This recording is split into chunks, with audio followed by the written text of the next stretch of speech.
Bom dia, tudo bem? Espero que vocês estejam todos bem.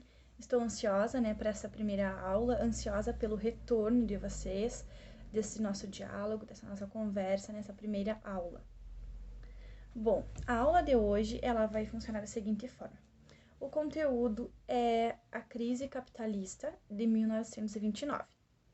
O principal objetivo que eu tenho com essa aula é que vocês consigam compreender e também refletir a respeito dos aspectos que ocasionaram essa crise, o que foi, quais os países envolvidos, quais as consequências, enfim. Após vocês assistirem esse vídeo, eu vou deixar disponível na plataforma do Classroom algumas perguntinhas para sistematizar o conteúdo, lembrando que é muito importante que vocês participem. O vídeo é curtinho, esse vídeo que eu estou gravando é um vídeo curto, bem resumido sobre a crise capitalista de 1929. Vamos ao conteúdo? Bom, essa crise capitalista de 1929, ela também é conhecida como a Grande Depressão e foi uma das maiores crises do capitalismo financeiro. Foi um colapso econômico que teve início em meados de 1929 nos Estados Unidos e se espalhou por todo o mundo capitalista. E seus efeitos duraram por uma década, com desdobramentos sociais e políticos. Bom, mas quais foram as causas dessa crise? Eu vou elencar algumas delas para vocês. As principais causas, então, dessa crise estão ligadas à falta de regulamentação da economia e à oferta de créditos baratos. Igualmente a isso, encontra-se a produção industrial, que seguia um ritmo muito acelerado, porém a capacidade de consumo da população não absorvia tal crescimento, gerando grandes estoques de produtos a fim de esperar a melhora dos preços.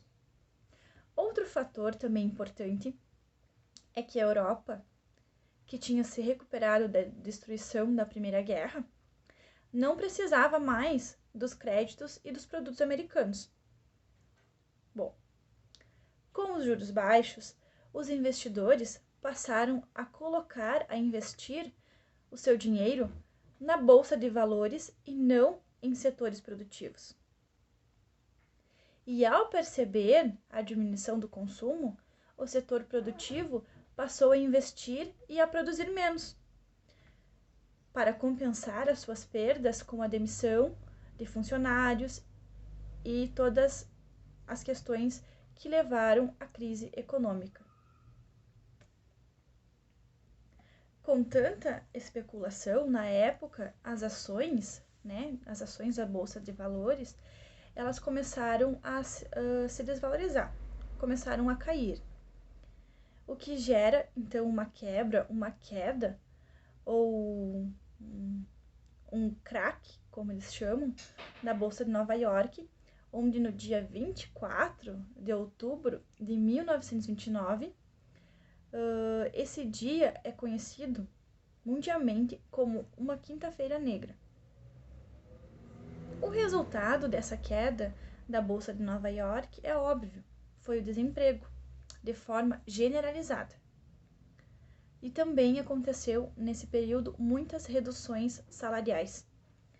O ciclo vicioso, ele se completou quando, devido à falta de renda, o consumo caiu ainda mais, forçando a diminuição dos preços dos produtos no mercado. Muitos bancos também da época que emprestaram dinheiro faliram, pois não receberam, dos seus credores, diminuindo assim a oferta de crédito. Muitos empresários fecharam as portas, agravando ainda mais o desemprego, e os países mais atingidos, então, por essa queda da Bolsa de Nova York foram as economias capitalistas mais desenvolvidas. Dentre elas estão os Estados Unidos, o Canadá, a Alemanha, a França, a Itália e também o Reino Unido. Em alguns desses países, os efeitos dessa crise econômica fomentaram a ascensão de regimes totalitários, regimes totalitaristas. Como exemplo, temos a União Soviética, onde a economia em vigor era socialista, e essa economia foi pouco afetada. A crise, então, de 1929, a crise capitalista, na América Latina, ela repercutiu, né? Assim como em todo o mundo. E nos países em processo de industrialização, como os países da América Latina, a economia agroexportadora foi a mais prejudicada pela redução das exportações de matérias-primas, que era o principal produto exportado para os outros países.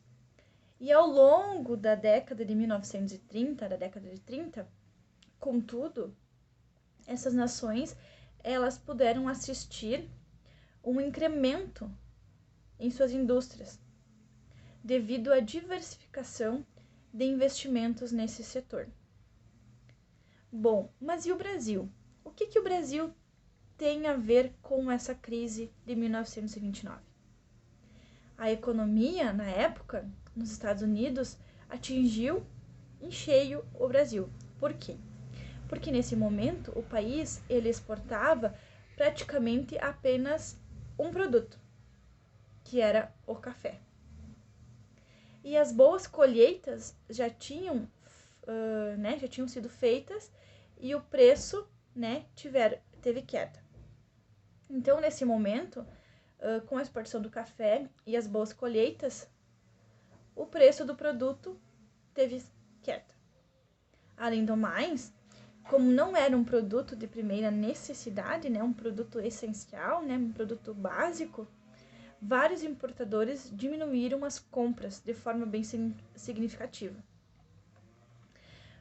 Para vocês terem uma ideia da dimensão do problema econômico, a saca de café era cotada em 200 mil réis, em janeiro de 1929. Um ano depois, no caso em janeiro de 1930, o preço estava em 21 mil réis. Então teve aí uma queda de preço muito significativa no preço da saca de café. E a crise, então, de 1929 no Brasil, ela veio a enfraquecer as oligarquias rurais que dominavam o cenário político e abriu caminho para a chegada de Getúlio Vargas. Então, Getúlio Vargas, que chegou ao poder em 1930. Então, essa crise, ela abriu esses caminhos. É importante lembrar também que essa crise de 1929, ela não aconteceu do nada. Ela tem um contexto, ela tem um marcador histórico por trás dela, que a gente vai tentar compreender agora.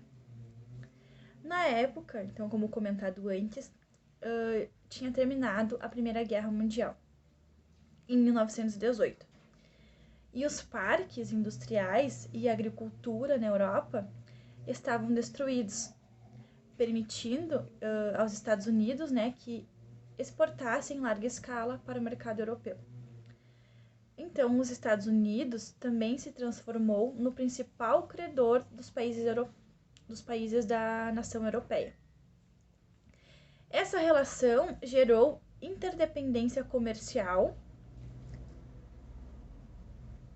que foi se alterando na medida em que a economia europeia se recuperava e passava a importar menos. Somando a tudo isso, o Banco Central americano autorizava os bancos que emprestassem dinheiro com juros baixos.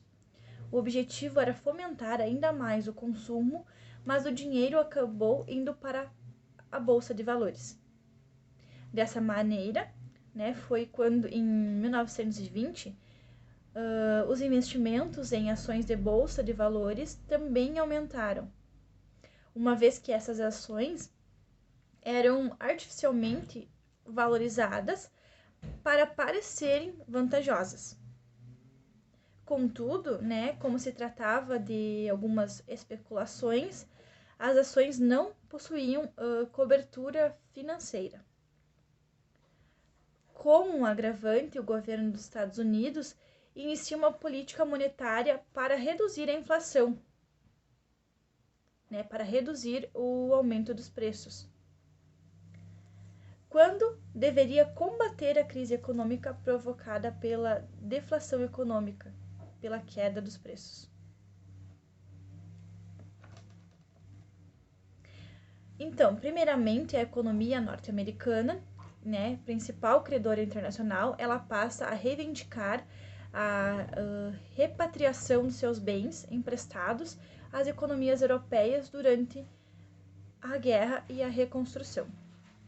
Esse fator, somado à retração nas importações dos Estados Unidos, principalmente dos produtos europeus, torna difícil o pagamento das dívidas, levando assim a crise a outros continentes. Então a crise foi muito mais alargada do que propriamente centrada nos Estados Unidos.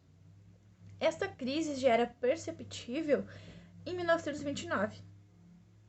Em 28, quando houve uma queda brusca e generalizada nos preços dos produtos agrícolas no mercado internacional. Então, a quebra da Bolsa de Nova York, ela aconteceu de fato em 1929, no dia 24 de outubro, que é, como eu comentei, marcado como a Quinta-feira Negra, né? Havia mais ações que compradores e os preços baixos. Por isso, milhões de investidores norte-americanos que puseram seu dinheiro na Bolsa de Valores de Nova York faliram quando a bolha de crédito estourou. Isso provocou um efeito em cadeia, derrubando as bolsas de Tóquio, de Londres, de Berlim na sequência. O prejuízo foi milionário e sem precedentes históricos. Foi então que, em 1932, o democrata Franklin foi eleito presidente dos Estados Unidos. Imediatamente, Roosevelt, né, ele inicia um plano econômico denominado, né, propositalmente como Novo Acordo, que foi caracterizado pela intervenção do Estado na economia. Então, foi nesse momento que Franklin, né, ao assumir a presidência dos Estados Unidos, interviu, né, de forma efetiva na economia do país. Como legado, a crise de 1929 nos deixou a lição de certa necessidade de intervencionismo e planejamento estatal na economia, uma vez que a obrigação do Estado é promover a assistência social e econômica aos mais afetados pelo crescimento do capitalismo. Quais foram as consequências dessa crise, né, de 1929, considerando esse novo acordo proposto por Franklin, por Roosevelt? O plano econômico, né, desse novo acordo foi o principal responsável pela recuperação econômica dos Estados Unidos, sendo adotado como modelo por outras economias que estavam em crise. E na prática, esse programa de governo, ele previa a intervenção do Estado na economia, controlando a produção industrial e também a produção agrícola. Os projetos federais de obras públicas foram realizados com foco na construção de estradas, de ferrovias, praças, escolas, aeroportos, hidrelétricas e casas populares. Dessa forma, foram criando, né, milhões de empregos para a população, fomentando a economia pelo consumo. Mesmo assim, em 1940, a taxa de desempregados nos Estados Unidos era de 15%. Essa situação foi finalmente resolvida com a Segunda Guerra Mundial, né? Quando a economia capitalista mundial consegue se recuperar. Ao final dessa guerra, apenas 1% dos norte-americanos produtivos estavam desempregados e a economia estava em pleno favor, estava restabelecida.